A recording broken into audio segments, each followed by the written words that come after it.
ಶಿಡ್ಲಘಟ್ಟ ತಾಲೂಕಿನ ಲಕ್ಕಹಳ್ಳಿ ಗೇಟ್ನಲ್ಲಿ ಅಂತಾರಾಷ್ಟ್ರೀಯ ಪ್ರಜಾಪ್ರಭುತ್ವ ದಿನಾಚರಣೆ ಅಂಗವಾಗಿ ನಿರ್ಮಿಸಿದ ಮಾನವ ಸರಪಳಿಯಲ್ಲಿ ತಾವು ಕೈಜೋಡಿಸಿ ಸಂವಿಧಾನದ ಪ್ರತಿಜ್ಞೆ ಸ್ವೀಕರಿಸಿ ಮಾತನಾಡಿದ ಶಿಡ್ಲಘಟ್ಟ ಶಾಸಕ ರವಿಕುಮಾರ್, ರಾಜ್ಯ ಸರ್ಕಾರ ಪ್ರಜಾಪ್ರಭುತ್ವ ದಿನಾಚರಣೆ ಹಮ್ಮಿಕೊಂಡಿದ್ದು ಬೀದರ್ನಿಂದ ಚಾಮರಾಜನಗರದವರೆಗೂ ಇಡೀ ರಾಜ್ಯ ಉದ್ದಕ್ಕೂ ಮಾನವ ಸರಪಳಿ ನಿರ್ಮಿಸಿ ಈಗಿನ ಎಲ್ಲರಲ್ಲೂ ಸ್ವಾತಂತ್ರ್ಯ, ಪ್ರಜಾಪ್ರಭುತ್ವ, ಸಂವಿಧಾನ ಕುರಿತು ಅರಿವು ಮೂಡಿಸುವ ಕೆಲಸ ಮಾಡುತ್ತಿದೆ ಎಂದರು.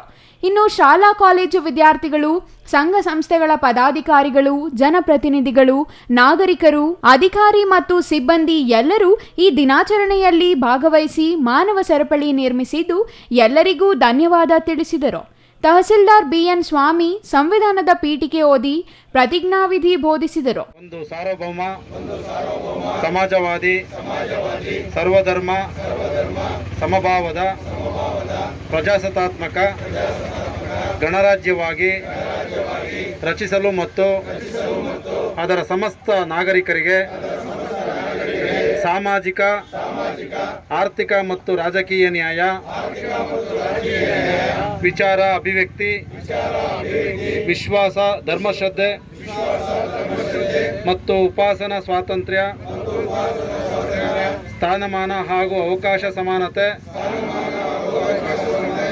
ದೊರೆಯುವಂತೆ ಮಾಡಲು ಮತ್ತು ವ್ಯಕ್ತಿ ಗೌರವವನ್ನು, ರಾಷ್ಟ್ರದ ಏಕತೆಯನ್ನು ಹಾಗೂ ಅಖಂಡತೆಯನ್ನು ಸುನಿಶ್ಚಿತಗೊಳಿಸುವಲ್ಲಿ, ಭ್ರಾತೃತ್ವವನ್ನು ಅಭಿವೃದ್ಧಿಗೊಳಿಸಲು